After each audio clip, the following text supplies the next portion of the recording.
Hello, everybody out there. We are now broadcasting. Oh, no, we're buffering. Okay, now I think we are live. We are live now. It's always a little unclear when we're actually live, if for people know. However, we're now on the platforms wherever you're watching. If you're on the Facebook page of Popular Resistance or the Facebook page of KBOO Community Radio here in Portland, Oregon. If you just heard me on the actual radio this morning and now you're seeing me on the Facebook page, it's not an accident. I'm not trying to take over KBOO or anything, but it's just one of those mornings. And we're also broadcasting on YouTube, Twitter, VK, Twitch, and LinkedIn for good measure. And this all goes out afterwards as a podcast if you look for This Week with David Rovics, wherever you get your podcasts. And I'm broadcasting usually on Tuesdays, Wednesdays, and Fridays at this time, 10 a.m. Pacific, 1 p.m. Eastern, 6 p.m. in England. And some really terrible time in the middle of the night for folks in China and Australia. And today I'm very happy to be spending the hour with a man on the south coast of England who has written a whole lot of books related to the subject of walking. And there's a lot to this subject. And if triarchypress.net is where you can find all sorts of books and essays. And Phil Smith is an eloquent writer and full of insight. And I've just been reading his stuff online. And with no further ado, Phil, it's wonderful to have you here on the internet with me. Hello, David. Hi. Hey. I think, as usual, I never know where to start because there's too many places we could start. But I wonder if you could start maybe by talking about what I was just reading in a recent essay of yours where you refer to the crisis of presence. If we could start with that idea and what it is you're talking about there, just to dive in deep, I guess. Yeah. I mean, I think I'm talking about the very long-term effects of what's sometimes been called the spectacle. So, which is in a way the culmination of the effects of mass media, which in itself is kind of was the technological flowering of the mass production of art, if you like, the mechanization of art. And it's kind of reached we don't really know where it's going next, but it's reached what feels like almost like an apotheosis, or whatever the opposite of an apotheosis is, with digitization and the World Wide Web. And part of the effect of that, in a way, is to, I think, radically transform the nature of bodily presence. And it's the sort of transformation that it's possible that one doesn't notice happening, because it's not the sort of thing that will show up in a photograph. It's not the sort of thing that will show up in recorded media.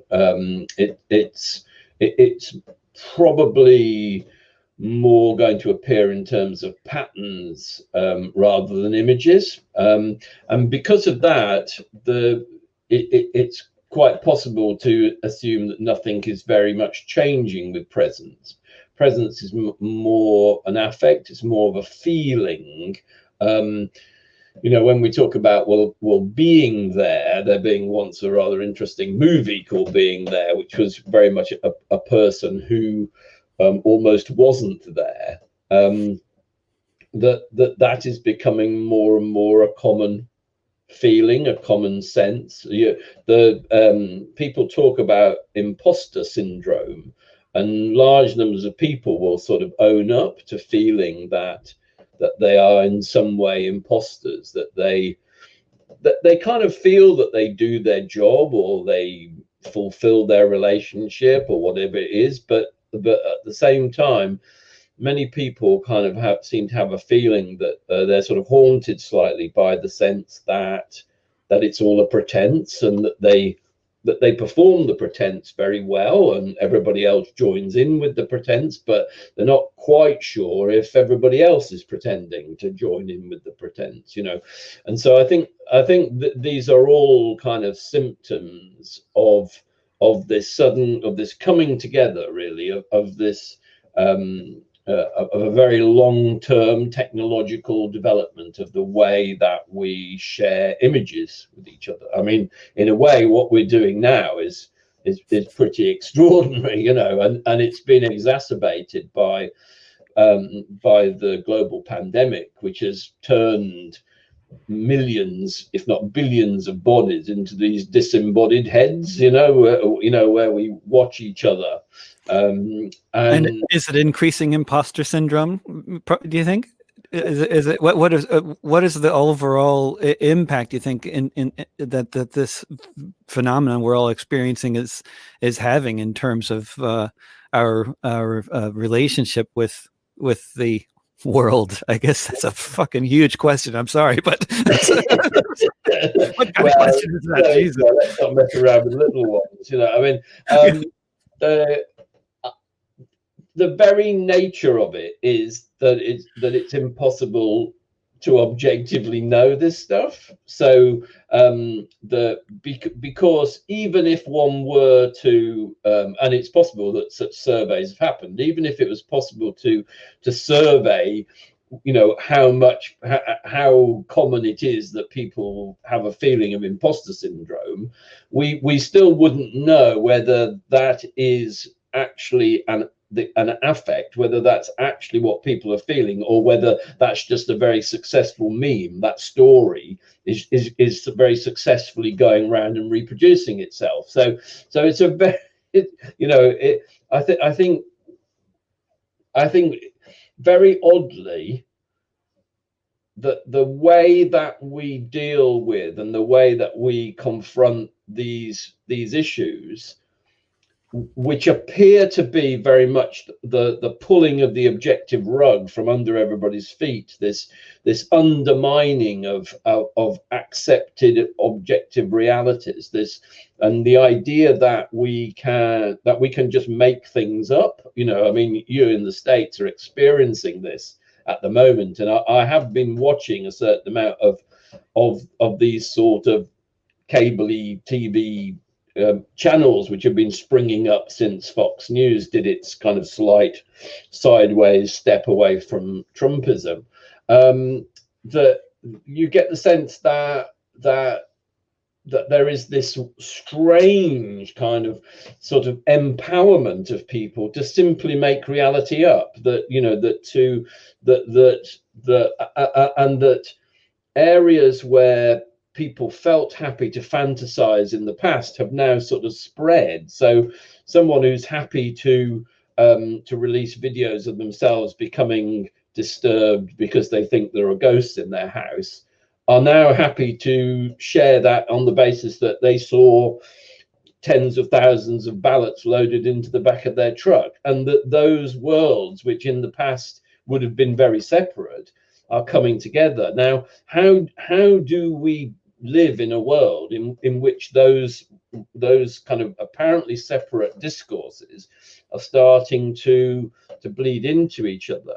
And the most obvious thing is to step forward and say we need to go back to objectivity. We need to have established truths. We need, you know, to have a sort of a firm credo, and yet we know that actually that kind of firmness in the past has been used against people. It's been used to shore up. It's been used for conservative strategies to protect the power of the minority. So we're in this strange time when somehow we have to find a way to make militant the subjective presence, feeling, you know, being there, returning to the body, things which in the past kind of might have felt very voluntaristic and more prone to going off the straight and narrow, so to speak, may be our only way. And so, for example, just the temptation is in the face of all this kind of mushiness is to kind of try to grab hold of something solid. And so you see even quite militant people grabbing hold of the US Democrats or wanting to listen to the scientists. Now, that's fine, but a lot of scientists have very bad track records in the way that they have dealt with ordinary people, in the kind of things that science has inflicted on ourselves and on the planet. Essentially, we are living in a major sort of technology ecology catastrophe, in a crisis. But because of the fear of the conspiracy world and some of those COVID narratives, people are grabbing onto listening to the science. Well, I mean, I'm not anti-science in any way, shape or form, but as you can't simply hold on to those things as though they are objectivities which are going to sustain you when you look at the history of those, of some of those discourses. It's not exactly the same, but somewhat similar as people saying, listen to the mainstream media, they're objective. I mean, of course, the part of the problem why people don't believe the mainstream media in the first place is because they've been lying for generations to us, and no small, I mean, with the exception of some wonderful journalists out there, the general, like if you look at most of the media outlets in the United States in 2003, they were all parroting, and also in the UK as well, they were all, most of them, parroting the government line about non-existent weapons of mass destruction, just for example, which kind of, exactly what I mean. So people suddenly wanting to listen to the BBC, which is fine. There are some good reports and good reporters on there, but at the same time, the BBC broadcasts within a very narrow consensus reality. That there are clearly political figures, even quite close to what can we say, institutional power, who have quite clearly been marginalized by public broadcasting. So I think it's a very difficult and sort of dangerous time in that respect, because it's easy, out of sheer horror at the kind of mess of communication which is happening, and which is also, I think, fueled by either a full awareness or at least a suspicion that it's not all working in one direction. So it's not just that we are consuming certain kinds of imagery and certain kinds of narratives, but there are algorithms, even as we use this technology, that are getting, that are listening to what our words are, that are already preparing the adverts which will connect to our dialogue, that are logging each word that we're using in some way that will feed into somebody else's sort of program so we're very aware that, as well as us trying to deal with this sort of stew of ideas and images and stories, the very machinery that's providing the platforms for that stew is also active itself in trying to get inside our subjectivities, trying to find out what we want before we know what it is that we want. these are not neutral platforms by any means. And then the control that the algorithms have over what we see, what content we see on platforms like YouTube and Facebook, where people spend so much of their time, it has very little to do with what you want to see or what you are attempting to actually follow. Even if you are being conscious about what you're trying to follow on those platforms, you see what they want you to see, what they think is going to keep you glued, and it's conflict so much of the time. And then people start these arguments where you can see, like, this is a very intelligent person arguing with me, and I know that this person didn't read the article but only read the one paragraph thing on that Facebook promoted to him, and I understand that, but it's really it's insidious how much division it creates. But then one of the things you've written about is how I guess conversely, the pandemic has also gotten a lot more people to turn off their computers and their TVs and go outside and take up walking and human contact, and then to some extent some of the behaviors that get painted as antisocial, or like some of the raves and stuff, that also you were writing how there's a positive aspect to the desire that people have to just experience each other. And I think I don't think we'll really know what the impact has been until we're sort of beyond the pandemic. I think that essentially because there have been these sort of lockdowns, and now the UK has all these different tier systems, which are sort of almost lockdowns, and in some areas it's a bit more free and easy.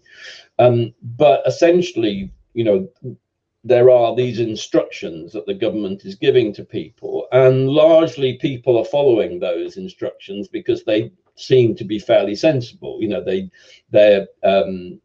There is a small minority of people who feel that it's all a big plan to limit people's freedoms, but I think most people are see it much more as just straightforward. Yes, restrictions, but you don't shout fire in a theatre. There are restrictions that are just common sense, that are just about looking after each other, and are not necessarily state or deep state conspiracies. So but it has been about conforming in many ways. That's been the thing to do in many ways, and so I think a lot of the thinking that's been going on, and a lot of the sort of minor changes to behavior, won't actually manifest. We won't really see that until after a pandemic is over and people are back on the streets and interacting. And it may be that that people will go back to normal. Not that that's possible, but that people will want want to identify a normality, and in that sense, it may be that some of those different ideas, though, that the kind of things that came through when people had more time to think, may just wither away. They may simply be forgotten, or it's possible that there will be a hunger for close connection, that wanting to be close to people and wanting to be close to lots of people will be a very, very powerful force, and that you will see people gathering and sharing in big crowds, in big groups, and that will become hugely valued as a result of it being suppressed. But I don't know how one would predict that. I don't know. I think it's very hard to predict how those sorts of coming together of so many different individual feelings, how that manifests. I'm not sure it's worth trying to predict. So I think at the moment we don't really know how that's playing out. I mean, just subjectively, when certainly when the most severe lockdown was in place in England, or at least where I lived, I was seeing a lot more people walking. Some of that was just out of necessity because people needed to go to the shops, but you also saw a lot of people walking in families and in couples, as well as people walking on their own, partly because you were restricted in who you could meet with anyway, and that certainly felt as though people who didn't regularly walk out that was becoming their entertainment, that was becoming their, and to some degree that I've seen that seems to have continued, that for some people that sort of walking into their area seems to have been sustained. I think that something that I've observed over a long engagement with walking, when you pointed that out in the introduction, is that it's often quite shocking how little people know about the immediate environs of where they live. Yeah. That that in a motor car society, that's much more regimented than people perhaps imagine until they look at it and stand outside it. There are trips to the shops, there are trips to the cinema, there are trips to the football ground or whatever it is, often mostly by motor car, and very little real kind of walking around the local area. And that if people wanted to do something, to go out and visit somewhere, they wouldn't walk half a mile around where they lived. They would get in the car and they would drive to a beauty spot or to a historical thing, or they would go to a museum or a display or something like that. And so I think, I mean, I can't be sure, but my guess is that quite a few people who suddenly found that actually walking out was pretty much the only thing that they were allowed to do, because for a long time you weren't supposed to get in your car and drive anywhere. That people may well have discovered that rather shocked to find sort of rather extraordinary things in like 2 blocks away. For example, the city that I live in has more forest within its boundaries than any other in the whole of the United Kingdom, but almost nobody knows that. The people who live right next to the bits of forest that are inside the city know that it's there, but if you only ever drive on the roads, you'll never notice them because they're all in valleys. Because when the city was bombed in the Second World War, the suburbs were very rapidly built to replace the houses that were destroyed, but they didn't build on the valleys because it's harder to build on steep sides. So they built up just on the top, and pretty much a lot of those valleys are still left, and the trees are still there. There's still quite old woodland in those trees, or it was farmland and trees have grown up on them, and so they're hidden. So if you just stay in your car, you'll never ever, you'll see a sort of tree top and you'll think it's a tree in the back of somebody's garden. But if you go down the little path by the side of their house, you'll suddenly find, you can walk for a mile in woodland behind these houses. There are these little kind of pockets of forest, and they're not deserted. In many of them you'll find that there are paths, and you'll meet people walking their dogs or going out to romance or whatever it is that they're up to in there. So there are definitely, in most of them, there are you'll find people wandering around up to something, but most people don't realize that. And I wonder whether a lot of people have, they've walked that extra quarter of a mile and been amazed by what they've found. That within these cities there are caves to be found. There are old ruins. There are old ceremonial arches from the Navy from the 19th century that are just in the middle of housing estates that you will find. But there's no, they're not known as being landmarks or monuments. There are no signs up pointing you to them, but if you wander enough, you'll keep finding them. So I don't know. I don't know. I mean, I might be romancing it up, and that none of that happened, and that none of it will have any effect. But it's possible that that certain kind of changes in that respect will happen. And of course, whether they do or not, they should. And I love. I mean, when I first came across some of your writing months ago, or I don't know, maybe it was longer ago, but my memory is not good enough to make the connections if it was years ago. But it just resonated so much with me because I mean, first of all, it's like when you're writing about writing about walking, it's not you're writing about the practice, a sort of a mindfulness practice, as well as a practice of learning about the world around you, on so many different levels. And if you know a little bit of local history, I've always found it, as you write about it, how much you can learn about the surroundings if you just, as you say, get out of your car and walk around. And this is, as a touring musician, it's always been my favorite thing to do. And people often think I'm kind of weird, but like wherever I'm staying, I just want to explore that area, walk by foot, walk all over the place. And wherever I'm playing, I want to explore that area by foot.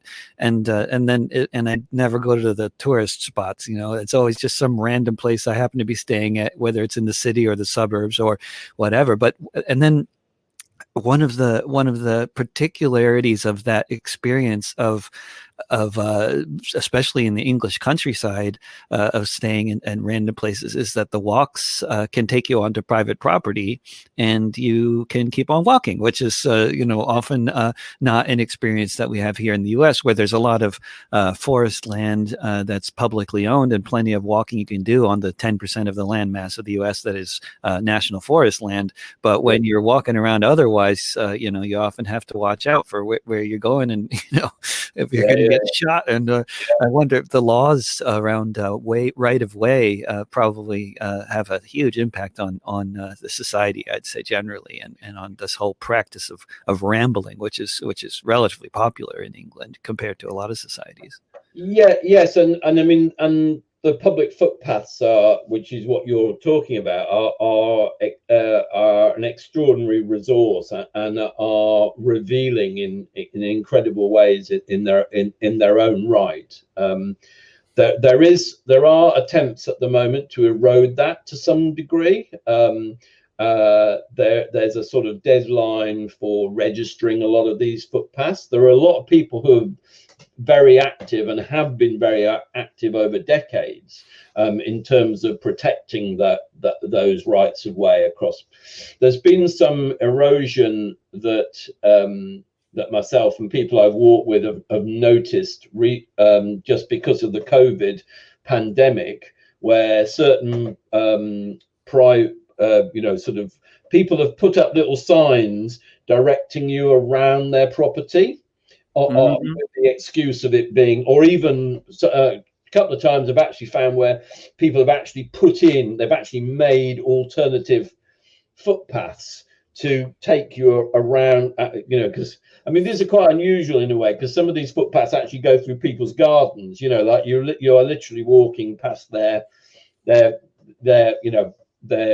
sort of front room sort of thing. And I remember Madonna was one of the people involved on the wrong side of that issue because of paparazzi coming to her property and stuff, right? Yeah, I think there have been one or two sort of famous celebrities who tried to stop it on that basis. I've come across a few examples recently where that's been happening, where they've used COVID, and saying we don't want people walking through, which is, I mean, it might be that they are worried, but to be honest, there's no genuine possibility of transmission through walking through somebody's garden. But no. So anyway, I've been a snitch, and we've reported those to the footpath officers. So hopefully, once it's over, those footpaths will be properly returned, but those little battles happen all the time. Farmers plow up footpaths at the sides of fields, and sometimes it might be pure clumsiness and not note, they put somebody in who doesn't know that that's a footpath, and it may happen by accident, and sometimes it's malevolence. They don't want people passing, and sometimes people may have had a bad experience. Someone's let their dog out, and it's savaged a sheep, or something. So not all people who walk in the using the footpaths are always doing the right thing. So those little conflicts happen, but the basic right to walk across those footpaths, it's so revealing. So recently, myself and I've been working with my colleague Helen, and we sometimes make work as a little unit, Crab and Bee, and we've been exploring some of the land either side of the Tamar, and we were doing that during the sort of lockdown period when it wasn't possible to get very far. So we were sort of working our way up, and that landscape, a lot of it is a post-industrial landscape. Now it looks, some bits of it look extraordinary. They look like sort of rainforest. Some of the bits of the sides of the river, quite steep cliffs, extraordinary vegetation. Some of it's quite sort of strange and overhanging masses of creepers and whatever. But these were industrial sites. There were mines all up the side of the river, copper, lead, and even silver. There were silver mines that were royal mines that were owned by the crown for a long time, until I think the 17th century, and then they sort of privatized them. But for a long time they were owned by the crown, and you can see where the old quays used to be, and some of them that you can actually still see the actual quays themselves are in place. In some places they've pretty much disappeared, but the creeks are still there, and bringing together those quays with the mines, there is this network of hollow lanes. These and unless you really are watching out carefully for them, it's very easy to miss them. Certainly if you're in a motor car, even down one of the small lanes, you need to watch out, because you'll often just pass them. If you're going at speed, you will not see them. And so they're these quite narrow paths, but they're sunken into the ground very often. Sometimes they're right down to the actual bedrock, which can make them quite difficult to walk on.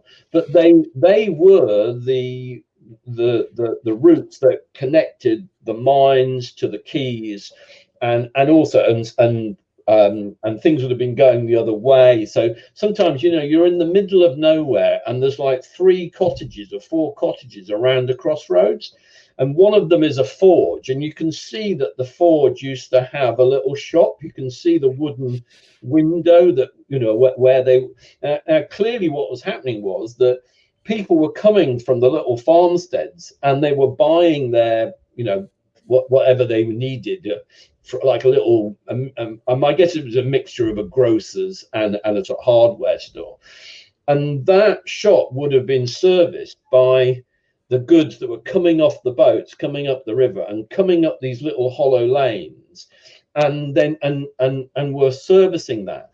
And what's amazing is that network is all still there. It's almost none of it has been removed. People kind of walk it a bit. You can tell from the footprints in the ground, that they are still occasionally, but it's very quiet. I mean, probably we probably walked about 30 of these lanes, and probably in all the time we've met like 2 or 3 people coming up them. And they've been covered with vegetation, I imagine. You have to look out for them. Because they sort of protect. They've often got walls, either natural walls of stone, it's been cut into the ground itself. The base of it is very often is bedrock, so nothing's going to actually grow on the bed directly on the bedrock. It's often swept, often water sweeps down it, so that kind of keeps it relatively clear, and people are walking it enough. I mean, they are, they're rights of way, they are public footpaths, and so enough people are walking it to keep it clear. So you're not having to fight your way through that. You could still The actual flooring is sometimes a bit uneven because water has eroded it. But in terms of size, you could still take a wagon down there. You could still, Wow. and and sometimes you can see that people have been riding horses along them as well. But you could take a wagon down there. Still, they're not in any way obstructed, and they're sort of like, I mean, some of them are probably very, very old. They're certainly hundreds of years old, and they may actually have been walked longer than that. But they're also a little feeling for the future. There's a little sense of that they're just sort of waiting for us to bring back the local connections, the connections of how we make food and how we make things, and how we then share those things, how those things become, how those foods and those things become distributed. And it's almost like there's this localized web of connections which is sort of waiting to be brought back to life. So they're very old, but they could be also kind of futuristic.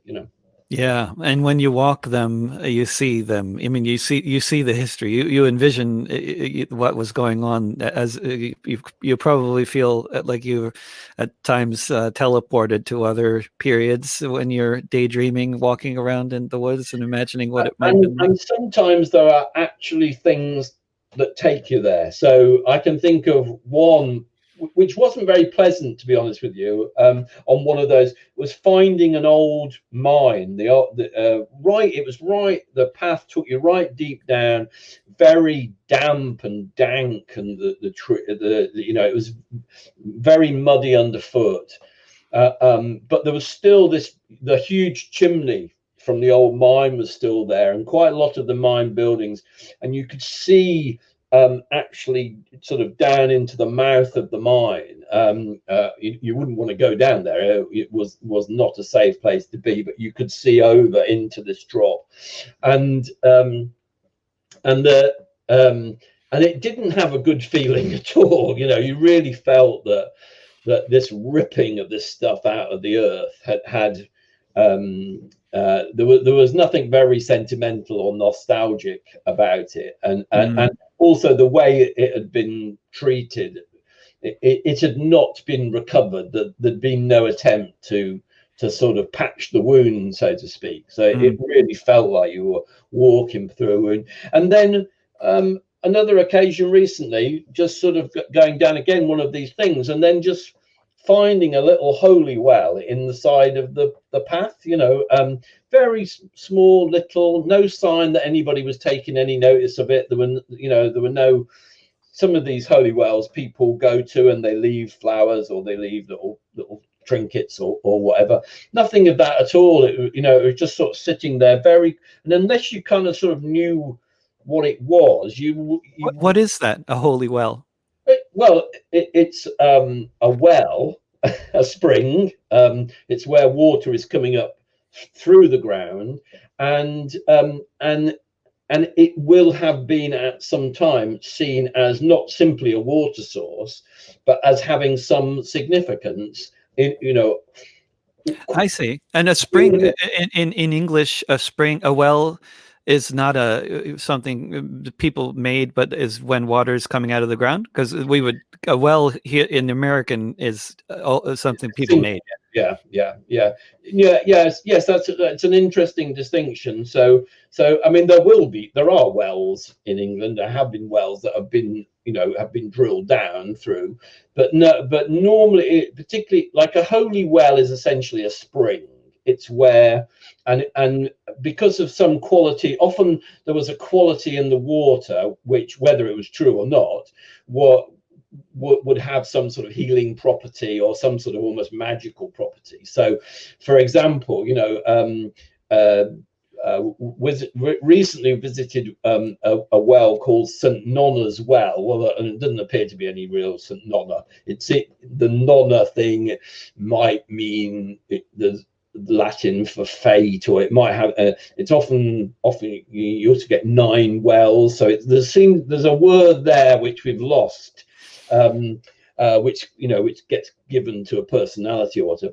But that particular well that St Nonna's Well, was seen as a place for treating psychiatric illnesses. So so people were taken there to take that water, and as some sort of curative. And there's an interesting thing that because we found like a 19th century engraving of this well, and on top of it is an oak tree that's growing out sort of out of the top of the well. The well is it's sunk into the hillside. It's incredibly steep hillside, and the oak tree is sort of growing out the top of it. But quite a young oak tree in the thing. When we went back again, there's another young oak tree growing. So like 100 more or plus years. Somehow there's still an oak tree, but it's very clearly not the same oak tree as was in the picture. So there's you get this sort of sense of the continuity of those things, and that is a well that people take notice of. Again, it's quite difficult to find, but people do seek it out, and it is the most extraordinary position. So it's high up on the hillside, and you sort of come down some steps from a road to it, and then where the well is itself, if you sort of turn, if you're facing the well but you turn back, the land just falls away, not quite sheer but almost sheer, a long way down. It's a green field down to a stream at the bottom, which is hidden in some trees. It's a long way down, and then it rises up just as steeply on the same side. And there is a certain feeling, as you turn, and you just get the sense of this sort of wedge of air that's kind of caught in this valley. It does give you a sort of feeling. Now, whether that shaping in the land has some sort of therapeutic, quality, just because of the way that you feel yourself sort of placed in that landscape by that view. I mean, I don't know, I'm not a psychologist, but there is definitely an effect that happens when you visit some of these places, and the way where exactly they're positioned, and give you another example, with my colleague Tony Whitehead visiting some rather extraordinary caves, which have, one of which was a medieval chapel. There's nothing there. Well, there are tiny ruins, and this was a chapel that seemed to have been destroyed for worshipping the wrong things. So it's very similar to the destruction of a chapel in the north of the county, which was destroyed for the worship of, I think it was wicked Eve and disobedient and lustful Diana, I think it was. So there's clearly sort of something slightly off about if you stand in the mouth of that cave and look out, it frames the mouth of the cave frames the hill on the other side of the valley, and on the top of that hill is an old earthwork from the Dumnonian people from 2,000 years before. It's like a sort of serpentine thing. And in the middle of that 2,000-year-old earthwork are two burial mounds from the people before the Dumnonians. So they were building around burial mounds that were already 1,000 years old when they built them, and that's all framed within this cave, and when you get that sense of people thinking and planning their we're going back to presence now, their presence in the landscape, where they are not just, their presence is not just about me. It's not where am I here, it's how is everything in relationship to everything else, how do things sit with each other. And that's what there seems to be an attention to, and in a way that's where the obsession with screens. We don't really know where we are. You know what I mean? I might look as if I'm sitting in the closet, but I could be anywhere. You've got a sort of a behind you. You know, we're not really placed, are we? We're just voices sort of wandering around in the ether, really. And so, although I'm always very happy to engage, you know, using digital apparatus to talk, in the end, the point of it is to drive people away from the screens and away from the digital, and to get into the narrow lanes and to get up onto the hills and start to not to find themselves. I mean, I know you were talking about mindfulness in relation to walking, but and there is, I think, there is some therapeutic and some psychological value to it, but in a way that comes by not thinking too much about that, and just trying to actually look to see the way that things relate to each other, you know, both historically but also what's happening now, so that there's a loop of time and thinking in the future. You know, those old lanes, I think, are pointing us to a different future. They're not just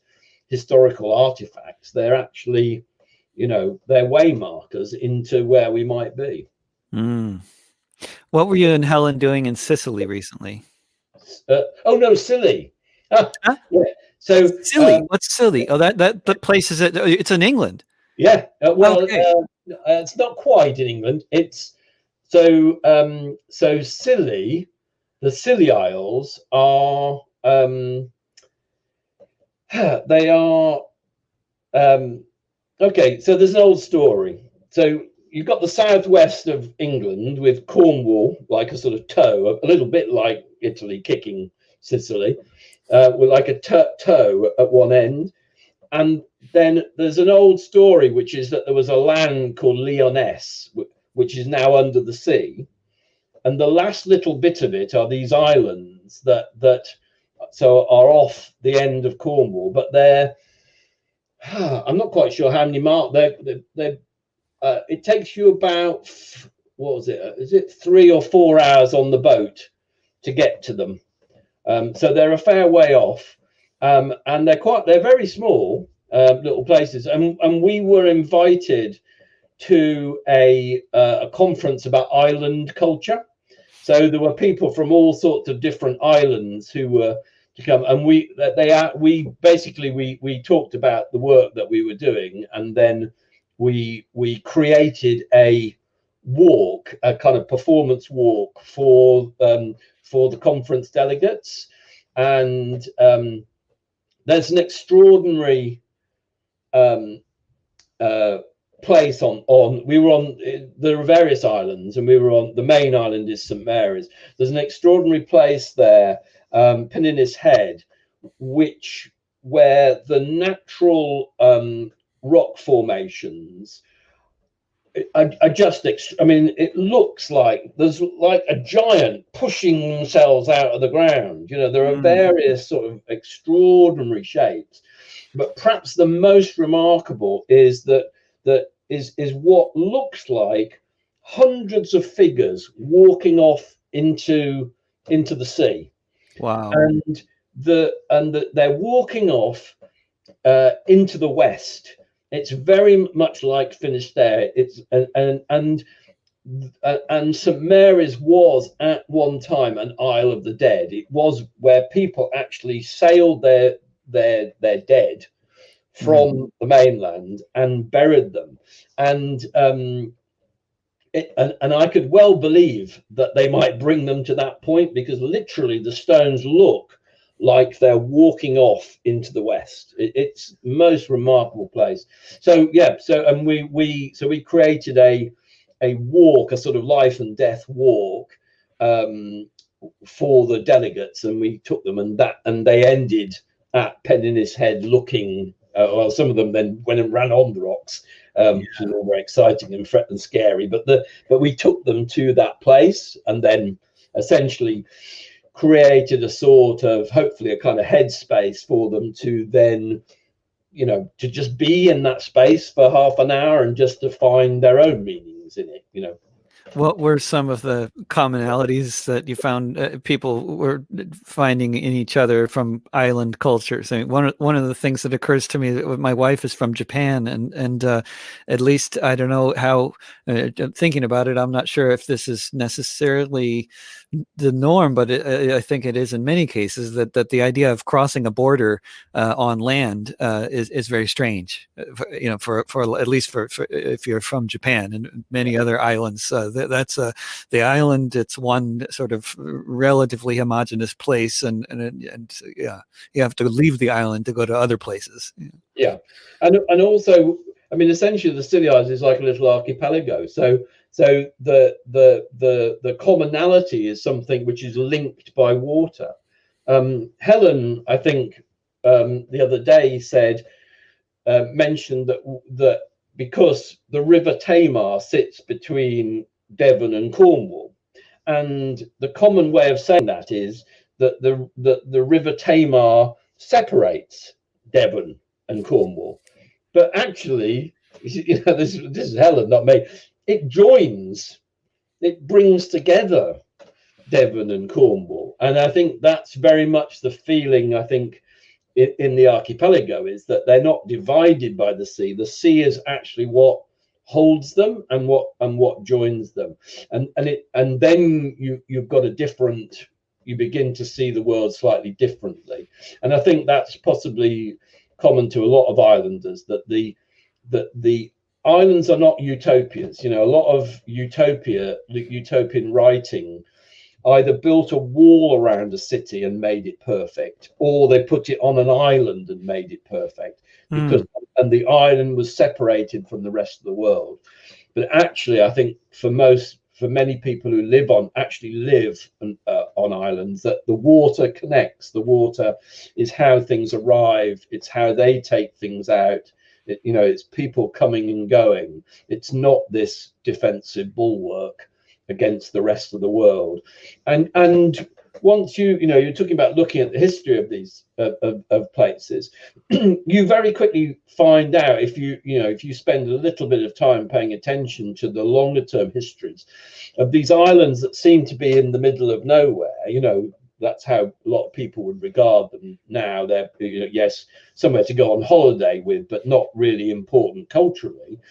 But actually, it's very often on these little islands that 2,000 years ago, 1,500 years ago, were the really important religious monasteries, the colleges. That there were really important sort of cultural centers, and there was much more travel. That people tend to think that it was only when aeroplanes started or transatlantic liners, but the reality is that I think that an ingot of tin from Cornwall, 4,000-year-old ingot, was found in Israel recently. So that gives you an idea of what the trade connections were all that time ago. So and that is true of all these places, that they were much more connected than we imagine, and that actually colonialism actually was when the barriers started being put up. Interesting. Yeah, I think so. So there's this Columbus and all this discovering, but they weren't discovering at all. They knew where they were going, and they were going there to occupy, and they were going there to invade, and they were going there to exploit. But prior to that, there had been trade all across the oceans of the world that were, but you have to forget that in order to create the illusion of the so-called virgin territory, the land without a people, that you can go to these places and it's all just wild. And then, of course, if you even without looking at all the analyzing the soil from thousands of years ago, or finding the 4,000-year-old coins and stuff like that, all you have to do is look at the development of languages like Plattdeutsch, for it, just to take a European example. And this was a language that was spoken all along the whole coastal region and around the North Atlantic. And clearly because people were trading together, or like other trade languages, they were based on people traveling by sea routes along the sides, the coastal areas of continents. And then the Polynesian, wow, the traveling of the Polynesians. Yeah. Reading biggest traveling people of the world for so long. What is zombie walking, Phil? So how old was I? think I was about 19. I think I was about 19, and I must have been back in my home city, which is Coventry. I think during possibly actually no, it was a little bit. I might have just graduated, but I was, for some reason anyway, I'd gone back to see the family, and there was a horror movie, The Dawn of the Dead was on, and I decided I'd go and see it. And I was very shocked by it because although there's a lot of comedy in that movie, it's for its time, well, for any time, it's quite visceral. And I think I was more used to sort of sitting up on a Friday night watching sort of old Universal horrors or something like that. I wasn't quite expecting the intensity of it, and it had quite a big impact just sitting and watching it. It was in a double bill with a ridiculous thing called the Giant Spider Invasion, which was basically somebody under a big carpet moving around, so that I'd rather drop my defenses due to that. I came out into the Coventry sunshine. I think work had just, people had been sort of knocked off, and the shops were just closing and people were going home. And I just saw all these people trudging home after work, and all looking a bit exhausted. And they did look like zombies. It was like this vision. It was a bright sunny day, but people were tired and walking back. And I very much picked up at that moment that it wasn't just an exploitation bit of nonsense, but it sort of rammed home that there is a social commentary in there, that it was a film made by somebody who's trying to say something about consumerism, about hedonism, about media control, about irresponsible media. There's a lot of different things happening about the nature of police and their relationship to the projects. There's a lot of stuff in that movie. I didn't know anything about George Romero. I didn't know anything about it. I thought I was just going for a bit of a, waste an afternoon, and sit and, take a few tins of beer in with me and just lose myself for a couple of hours.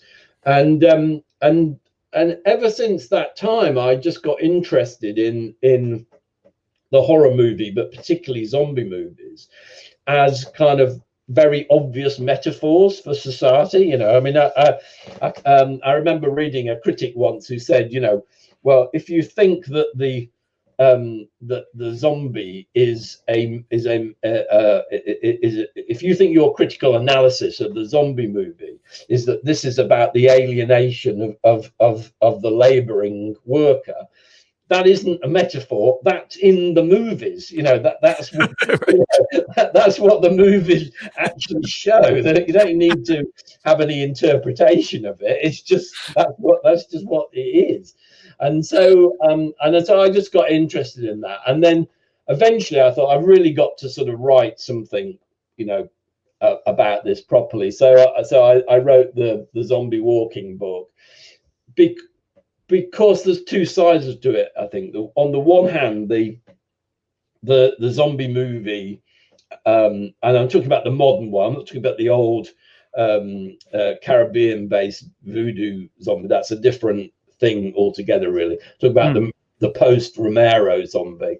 And on the one hand, yes, it is this vision of alienation, of kind of robbing people of their individuality, but at the same and very morbid. At the same time, the zombies are more alive than anybody else. They're have extraordinary desires. And they don't hold back. They go for it. If they want something, they're very desire driven, and even when bits of them are dropping off, they still keep going. So there's a tremendous life force, weirdly, in the dead in these movies. So I suppose what I then kind of worked that up to was a way of walking, not pretending to be a zombie and not sort of but having that mythos in your head as you're walking. So you're actually starting to actually see the world through the mirror, through the looking glass of the ideas that are in zombie movies. That social criticism, that idea about the sort of two sides of collectivity, if you like. On the one hand, the way that consumerism turns everybody into buying the same three things, but also what happens when people get together in crowds. Very often the zombie succeeds because there's 200 of them, and they become this relentless force. Even though they can't run, they can only walk, they become this relentless force because collective action. Exactly. So there's this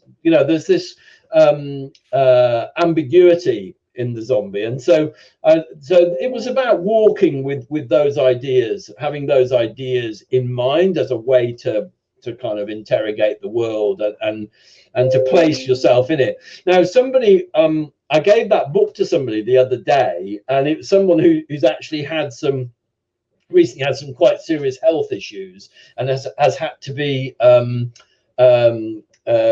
shielding during lockdown, during the pandemic.